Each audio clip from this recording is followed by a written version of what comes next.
Hello, everybody. I'm just going to give it a couple seconds here for everybody to join us. All right. Well, thank you, everybody, for joining us for today's webinar. My name is Michelle Allison, and I'm the group publisher for Potatoes in Canada. I'm joined today by Darin Gibson of Gaia Consulting and Anne McRae, Technical Service Specialist with BASF. Today, during our session, Darin and Anne will speak to managing key potato diseases and introduce BASF's new fungicide, Veltyma. Special thanks to BASF for sponsoring today's webinar. They're proud to be able to offer a portfolio of innovative products that give your potatoes excellent protection against weeds, diseases, and insects, keeping your crop thriving and healthy all season long. Today's webinar is being recorded and it will be made available to all attendees and registrants approximately 20 hours after the live broadcast. The session is scheduled to run for approximately 45 to 60 minutes, and following the presentations, we'll open the floor to questions. If you have questions throughout the presentation, please type them into the Q&A tab found on the panel along the bottom of your screen. This webinar has been approved for 1 CCA CEU in IPM, and further instruction for submission via QR code or by email will be addressed after the question and answer period. So without further ado, I will turn it over to you, Darin. Thanks a lot. My name is Darin Gibson with Gaia Consulting, and I've been asked to speak about key potato diseases, particularly foliar diseases, and our experiences with Veltyma in Manitoba with our trials. And my contact information is there if you want to contact me later, and you can find me there. So Gaia Consulting has been around since 1987, and we do independent crop research here in Manitoba, mostly potato trials, but we do work in a few other crops as well. So I'm going to describe the main leaf lesion diseases that we're focusing on today and talk about some of the typical fungicide programs that we have in Manitoba, and then introduce Veltyma and talk about our experience with that active or those actives in that product here with our trials. So the main foliar potato diseases that I'm focusing on today and the ones that are part of the leaf lesion complex are early blight, brown spot, and black dot. Black dot, you can see here some of the classic symptoms and some photos that Debbie took of black dot in our trials. And black dot can also attack tubers. It overwinters as sclerotia on tubers and other plant debris in the field. It lasts a long time. In fact, infection occurs early in plant development and attacks all major parts of the potato. And lesions are often confused with silver scurf. And so you need to look at those more closely through a hand lens or a microscope. And if you look more closely, you can see those black dots that kind of give the disease its name. When you look more closely, then you know it's black dot and not silver scurf. As mentioned, black dot attacks other parts of the plant. Here it is on leaves. This is a photo from Washington State, and it can be confused with early blight and with brown spot. Here's another photo from Oregon State. This looks a little different here, but again, just another leaf lesion that can look similar to some of the alternaria leaf spots. This is some work that Julie Pashy has done at North Dakota State, and you can see that black dot can be a source of inoculum from above ground stems, below ground stems, root, and stolon. So just to show that, just reinforce that disease can attack all these different tissues and be a source of inoculum. Here's some photos of Neil Gimstead, formerly with NDSU. And you can see the black dot, especially when combined with verticillium as part of the early dying complex, can really take down the crop and shorten the bulking period prematurely and greatly impact yield. This graph is another one of Julie Pascia at North Dakota State. And you can see a very tight correlation with black dot and with the above ground incidence of black dot being tightly correlated with yield. So the higher the black dot incidence, the lower the yield. Now, early blight and brown spot are the alternaria diseases that attack potato. So early blight is Alternaria solani and black dot Alternaria alternata. And first we'll take a look at early blight, and that's one of Debbie's photos on the left with some of our trials, probably from an untreated check, and a similar one from Andy Robinson and NDSU. So those are classic early blight symptoms. And you can see also on the tubers on the right, early blight can attack tubers. And so you see those spongy, dark lesions that can go into the tuber quite significantly, and that can affect processing and marketability. Early blight has concentric rings. So if you look closely at those lesions, you can see those concentric rings that show up in the lesions, and that's sometimes called target spot. And you can see that it's often contained by leaf margins. It doesn't tend to cross those leaf veins, I should say. And this is a more typical brown spot photo. This is from Ontario Agriculture. And you can see those spots tend to be rounder, less angular, and they cross those veins more often. Early blight and brown spot are similar, that they both overwinter as spores and mycelia on infected tissue. And warmer temperatures in the spring trigger the release of spores. And moisture is needed for spores to germinate. So when you have frequent wetting and drying, you get more infection, higher disease pressure. And so we really find that in irrigated situations and in our hot, dry summers with frequent irrigation, that really is conducive to early blight. The ideal temperatures are 20 to 30 degrees. And the infections look similar early on with the early blight and brown spot, small dark spots on the lower leaves. And then you have those concentric rings with early blight. Now, often you'll see from different organizations across North America, you'll see some pretty stark differences when looking at early blight and brown spot. Here's a comparison from Michigan State, where the early blight on the left has those classic lesions that aren't crossing those veins and have the concentric rings in the center. Smaller lesions with brown spot on the right, and they will cross those veins. Here's some work from North Dakota State. On the left, you have those target spot concentric rings, and on the right, you can see those lesions are rounder and they are crossing those veins. And both diseases are very common and present in most growing regions. And Michigan State, some of their literature that I was reading says that successful control of both pathogens depends on accurate identification for a tailored approach. And every fungicide has its strengths and weaknesses as far as controlling these pathogens. So some are stronger against early blight and some are stronger against brown spot.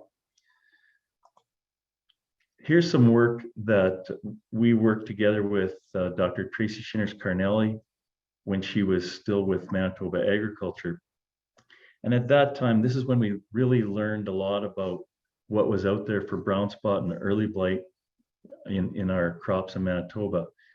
And as you can see here, there's a lot of different lesions. Some look similar to each other, some are different, but you can see in particular those two leaves on the right kind of have those classic looking early blight lesions.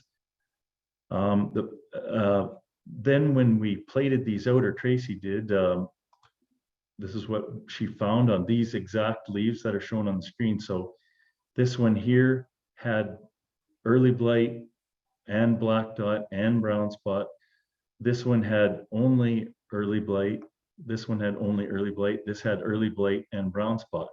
And so when you compare these two leaves in particular, there's nothing about this leaf that suggests to me that this is definitely has some brown spot on it, and this one is just early blight. They just look like early blight. So my point is that it's not as simple or obvious as often suggested to tell the difference between these two alternaria species. And most potato fields have both, often on the same leaf and even in the same lesion. And then on top of that, you could also have black dot. And it's quite difficult to separate these out. So it would be nice if you knew what percentage of early blight and brown spot you have, but it varies greatly and it's very difficult to separate by eye. But my main point here that I'm leading to is that you need to plan to control all three of these leaf lesions in many of our growing areas. But it's helpful if you know your field history, like if you know you have typically a lot of black dot, then you want to plan for that. If you have a lot of early blight, or if you've had some testing done that you know you've had a lot of brown spot last year, you could see it again this year in that field history. I want to look at some typical Manitoba programs. It's probably similar in a lot of other growing areas. We have mainly a 7-day schedule. This past year it was much drier, so that got stretched out more, probably 10 days or more. But the base program is having some of those multi-site fungicides like mancozeb and chlorthalonil, and that's the backbone of the program. And there's an announcement last week that chlorthalonil, they've proposed that one be canceled completely for use in potatoes, but for in the meantime, we still have it. So that being the backbone of the program, oftentimes we'll add 1 to 3 or more products throughout the season as a tank mix. If you're concerned about higher disease pressure from these leaf lesions that I talked about, early blight, brown spot, black dot, and also you might want a product that's stronger on white mold if you have a variety that's more susceptible to white mold. And with premium late blight products, you may need to add some of those if you have late blight inoculum in your region, if it shows up in your state or province or nearby growing area. Phos acid gets added to the mix as well, and that's to prevent pink rot and other storage diseases. But looking at the premium early blight products, are the ones that I consider to be the main premium early blight products. You can see there's a lot of products there, but you tend to see a lot of group 3 and group 7, and then combinations of particularly 3 and 7. They have their strengths and weaknesses, as I pointed out before. They all do, for the most part, a pretty good job on early blight, and some control black dot or control brown spot, or some of them only suppress those diseases. And so if you know what you have, then you could tailor your approach somewhat with these products. But Veltyma, which I'm going to look more at in the coming slides, but you can see it at the bottom of the table, and it is the main product that we're focusing on today, and it has a group 3 and group 11, which is basically Sevia combined with Headline and together in a premix. Now, being a 3 and 11, it's a good rotation partner with some of the 7s and 9s, so Circadus, Luna, Tranquility, and Scala, just to mix up those groups and for resistance management. Veltyma, I want to point out, is the same groups as Quadris Top, so that might not be as good of a rotation partner. Typically, you want to start black dot applications preventively prior to row closure. So you need to be, if you know you have black dot, you want to be a little earlier with these products that do a good job on black dot, like Veltyma. And early blight, we usually suggest around row closure when you start to see some small lesions, so you know that there's inoculum and that's going to spread. And also, if you don't have full row closure yet, you can get some fungicide on those leaves before the canopy closes up. So Sevia, pardon me, is Revysol, 400 grams per liter. So it's a group 3, and it controls early blight, suppresses black dot and brown spot, and you can use up to 4 applications per season. I'm just introducing that one because Veltyma, the main one we're talking about today, includes that Revysol and also includes the headline component. And so that product can be used 2 applications per season. It controls early blight, black dot, and suppresses brown spot, is how it's worded on the label. And as I mentioned, with Sevia having those 4 applications per season, this Veltyma would count as 2 applications against that because it contains that Revysol in there. So you would still be able to, if you use 2 Veltyma, you could still spray 2 more Sevia if you did have that much disease pressure where you needed to. But again, it's good to rotate with other groups. So just to talk about our experience with Sevia and Veltyma, we've been testing these products since 2015, and both have provided excellent control of both Alternaria species and black dot. Veltyma is a bit stronger on all the diseases, all 3 of those diseases, and that headline component seems to add particularly to the black dot control, but also adds to the early blight brown spot control. And it's also good to have that mix for resistance management. As I mentioned, when we're doing visual ratings, we can't be sure that it's Alternaria solani or alternata, the early blight or brown spot. So we typically don't differentiate between the 2 with those diseases. And unless the client requests it, we only report it as early blight. We should probably call it Alternaria species rather than early blight, but it's early blight-like lesions.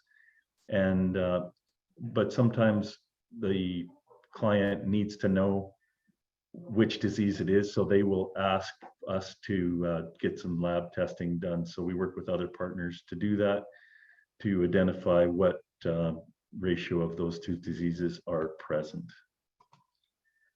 Here's a trial we did in 2018, and this is pretty typical of some of the other black dot work we've done over the years with Veltyma and Sevia. But you can see, as you know, black dot develops late in the season, even though you need to control it early on.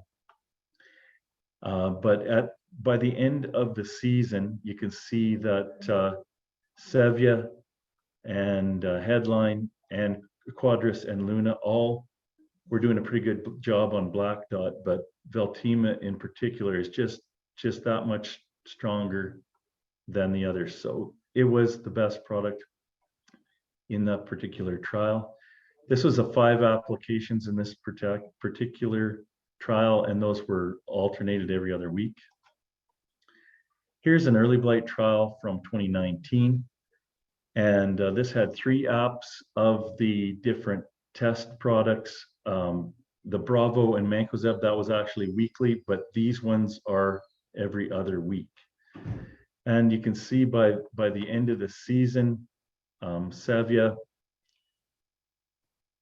was doing very well, but Veltyma just that much stronger. Luna Tranquility, I wanted to point out, you can see that it jumps up at the end of the season. And Luna, a few years ago, was one of the best products, or probably the best product that we had for early blight. But we've been seeing, and we suspect it here in this particular trial we're looking at, that there is some of that resistance present. We didn't have leaves tested, but we suspect there is some resistance there.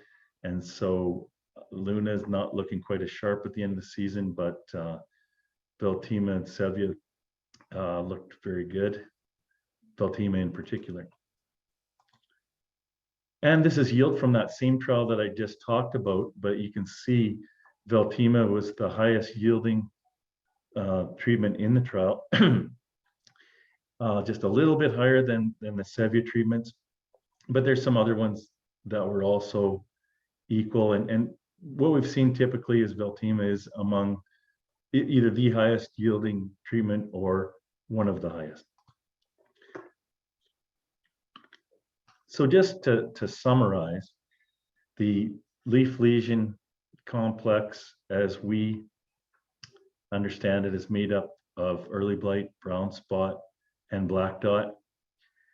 And you're going to need to control some combination of these diseases pretty much every year in potato fields across Canada and across North America. Often you're going to need to control all three of these. And for a black dot susceptible variety like Russet Burbank, Umatilla, Bannock,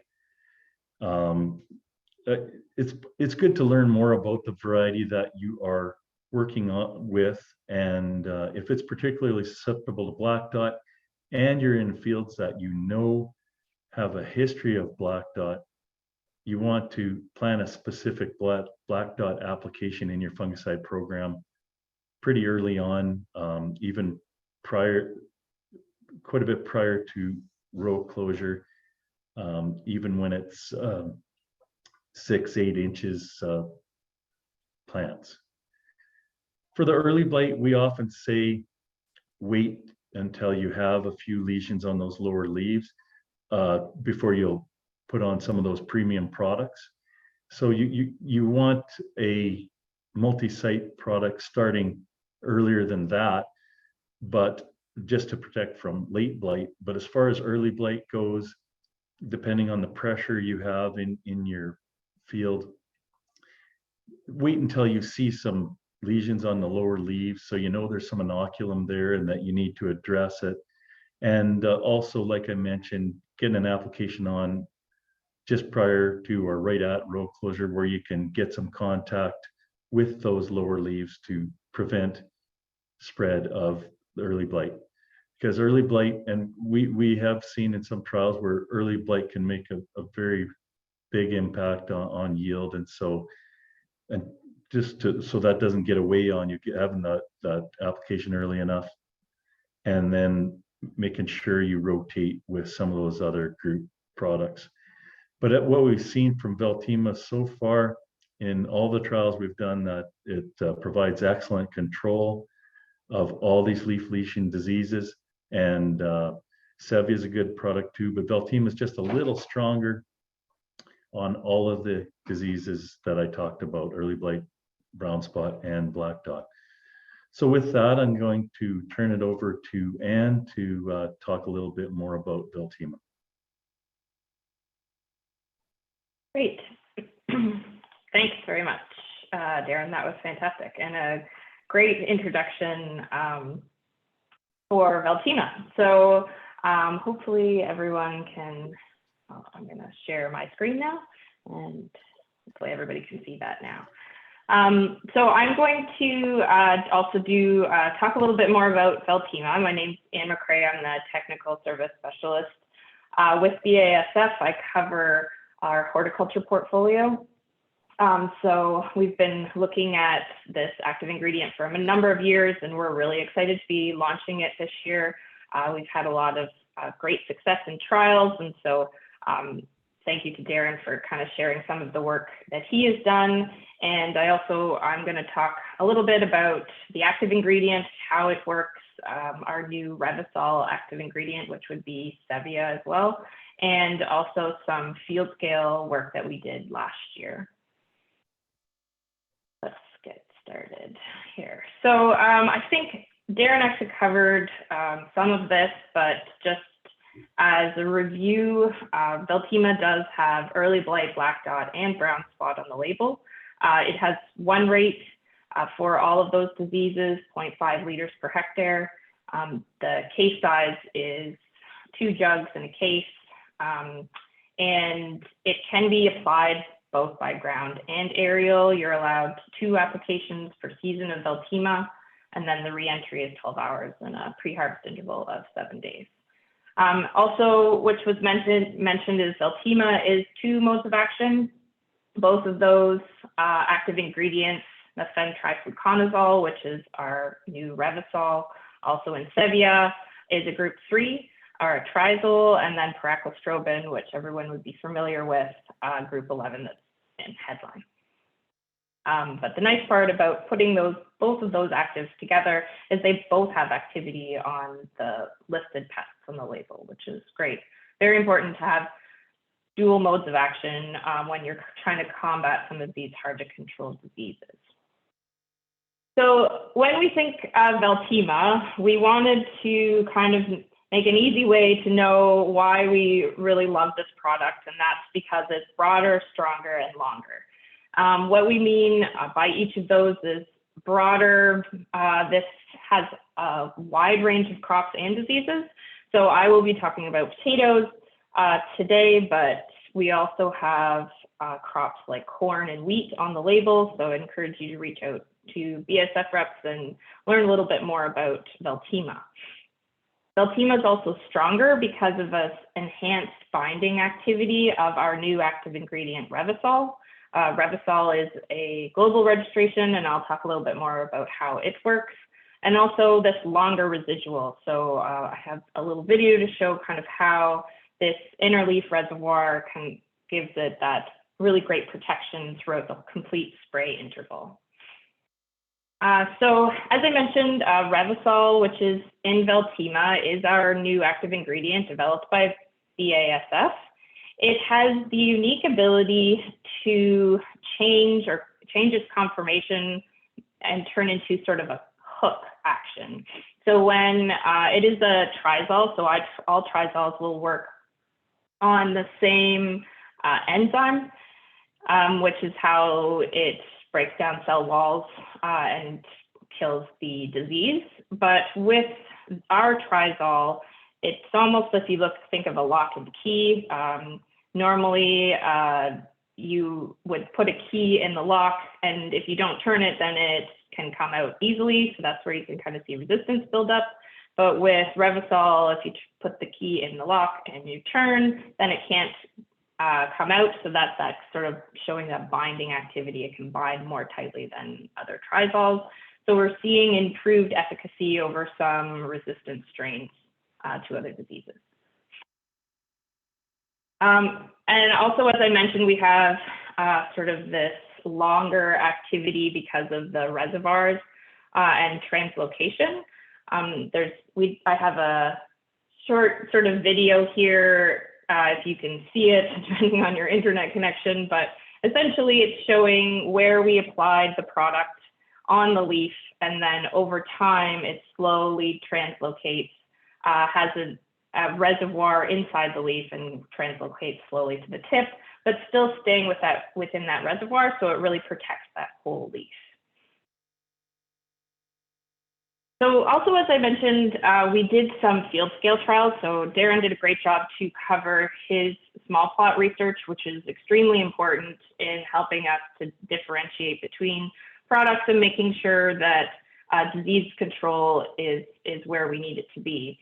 But we also wanted to have some field scale trials to make sure we can get this product into growers' hands before it's registered, to get any feedback, to look at disease control, yield evaluations, and just overall handling of the product.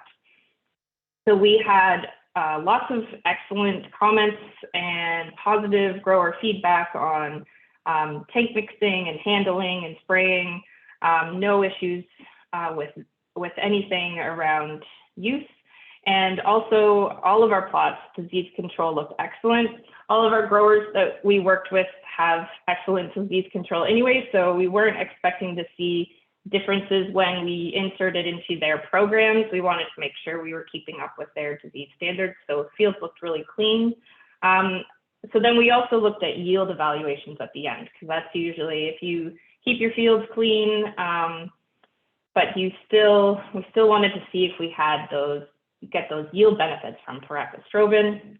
And so I have some of those results that I'll share from some of our trials in the 2021 season. So in this field, out of the 17 trials that we looked at, we pulled out 11 of them we did field stakes. This is an example of one of the field digs where we went out, took about a 10-foot swath and dug up those potatoes, pulled them out of the field, lined them up side by side with a competitor and took photos. In this situation, we had 2 applications of Veltyma versus 2 applications of McRae Duo applied July 7th and the 22nd. And then just looking at final yield differences and also visual differences in those yield digs. So we ended up with 334 hundredweight versus 298 hundredweight in this plot. Similar treatment where we also did a dig in PEI, looking at Veltyma versus traditional sort of Group M program, comparing a manzate application followed by a diethane application compared to our 2 applications of Veltyma. Here we saw yield differences of 472 hundredweight versus 385. So disease control in both of these trials looked really good, but you could tell with that Veltyma, we're just getting those increased number of potatoes traditionally. And so out of those 17 trials, we did have 6 of those fields where we collected full yield plot results. So we got, it's nicer when you take those yield results from a larger scale. It gives you a better idea of what that field would look like. For the most part, Veltyma generally out yields the competitors. These were all different competitors right across the board. But we ended up with an average of all of the fields was Veltyma was 421 hundredweight, and an average of all the competitors, we came out about 398, which was excellent results considering all of these, there was very little disease difference. So this is mostly around pyraclostrobin and sort of that stress management showing up in the field and giving you some better yield results. So overall, after all of our trials, we kind of came up with our recommendations for when using Veltyma, and this is very similar to what Darin was talking about. Basically, Veltyma provides excellent disease control. So depending on the diseases that you're going after, I would definitely plan your spray applications for those diseases as a preventative application. We do find when Veltyma is applied at around that tuber initiation, it does an excellent job of increasing the number of tubers. If you have any stress around that time, then pyraclostrobin just helps to manage those minor stresses, which helps with that greater yield potential. It is good if you're going after black dot that you go a little earlier, and definitely applying before row close or around row close for early blight. Those are just some of our recommendations that we found from the field.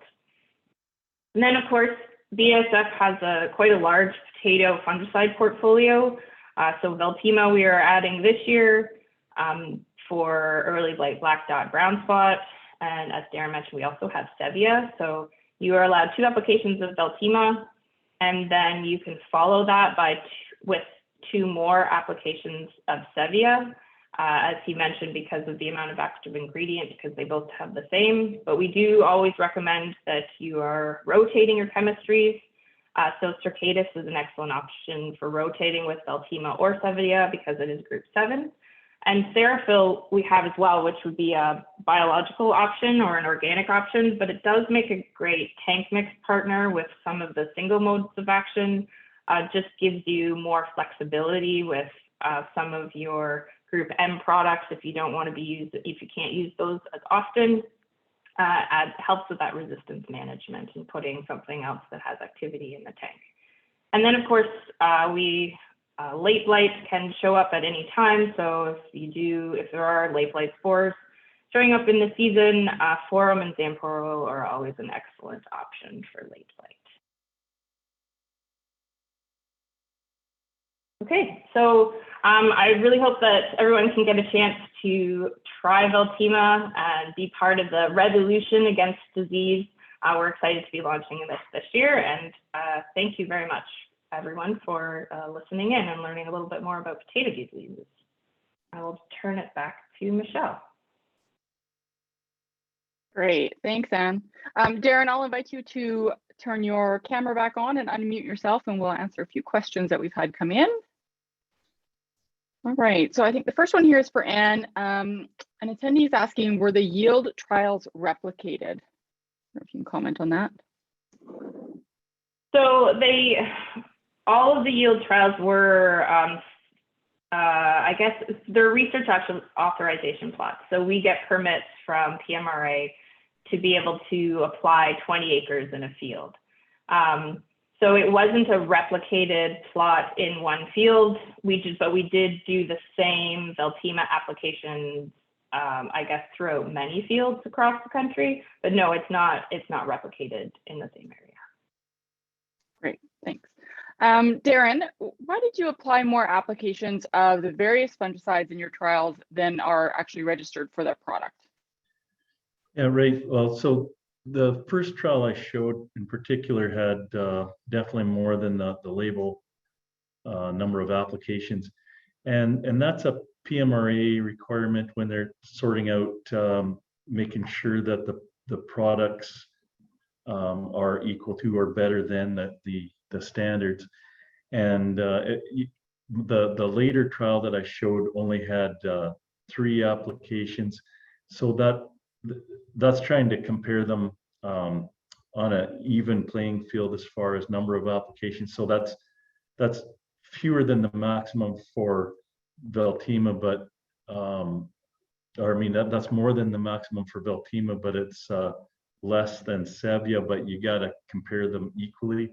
But so that's more of a regulatory thing, trying to test the products, but and then it's sorted out between PMRA and BASF as far as what the ideal number of maximum applications is. But okay, great. And are there any soil types or weather conditions that are more conducive to the early blight development? Yeah, so as I mentioned, the moisture in particular is important for early blight and brown spot in particular. And moisture, whether it's from frequent irrigation or rain events, or from fog or dew, all the moisture, wetting and drying, creates more disease spread. So those particular conditions definitely increase the spread of early blight and brown spot. And sandy soils in particular, both for black dot, because some of that sandblasting that happens with windy conditions early on, it really leads to the black dot pathogen getting into the plant and then showing up later in the season. And even for early blight sandy soils, and it could be to do with that same sandblasting creating entry points for the pathogens, but it could be related to nutrients as well, because early blight also is much higher pressure when you have reduced, particularly nitrogen fertility. So if you have very lush growth, you tend to have less of the early blight and brown spot. And if you do start to have the crop yellowing and dying down due to reduced fertility, you definitely have more of those diseases. Okay, perfect, thank you. And we have a question here. It's a global one. Do you think that we'll have Veltyma in Argentina this year? That's a good question.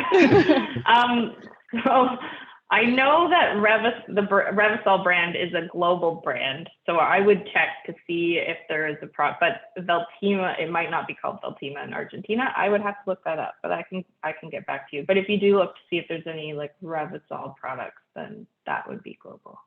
So I can look. Okay. Perfect. All right. Another one, Anne. If someone has used Cabrillo Plus before, does Veltyma have the same rate of pyraclostrobin? Yeah, so good question. So we, in the past, had a product called Cabrio Plus, which combined pyraclostrobin and polyram. And it had a sort of full, what I call like full headline rate. And so, yes, in Revysol, in Veltyma, we have a full headline rate, I guess you could say. So same amount of pyraclostrobin in both. Okay. All right, another one from an attendee. They'd like to know, what does it mean when the fungicide mentions it will suppress? So maybe just clarify the difference between suppression and control. Well, I guess from my standpoint, it's a, control really significantly eliminates or reduces the disease, where, I mean, it's semantics in some ways, because it's just different degrees of control, and suppression. You can't expect it to completely control a disease, but it can reduce the disease. So it does make a difference in the, not just the level of disease, but your yield and the performance of the crop. So when you can't have control, if you can at least have suppression of the disease, you can at least keep that disease beat back enough that you can have a good crop. But control is always going to be better than suppression. But so that's pretty much that. Perfect. All right, and I have one more question here for Anne. Does Veltyma need to be applied with a group M?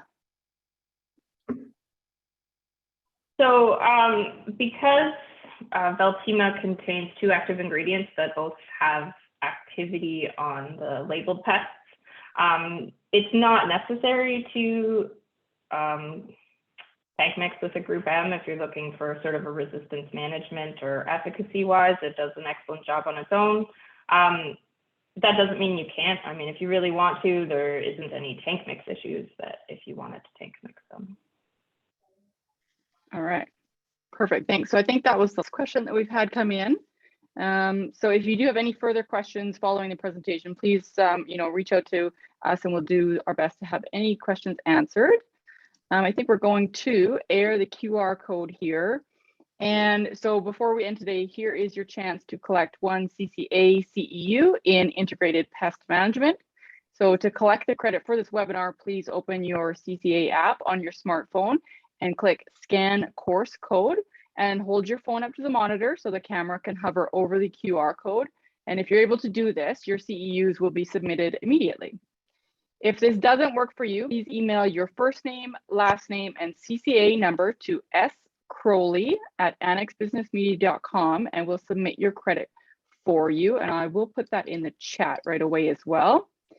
And a follow-up email will also be sent out within 24 hours, which will hold the recording of the webinar and the email addresses for any feedback, questions, or to submit your CCA information. So thanks again to our sponsor, BASF, and our presenters today for participating in today's webinar. And don't forget to visit potatoesincanada.com/webinars to view all of our recorded webinars. And register for any upcoming ones as well. And I'm going to put the email address in the chat right now in case there's any CCA issues. And with that, thanks again, and I hope you all have a great rest of your afternoon. Bye now.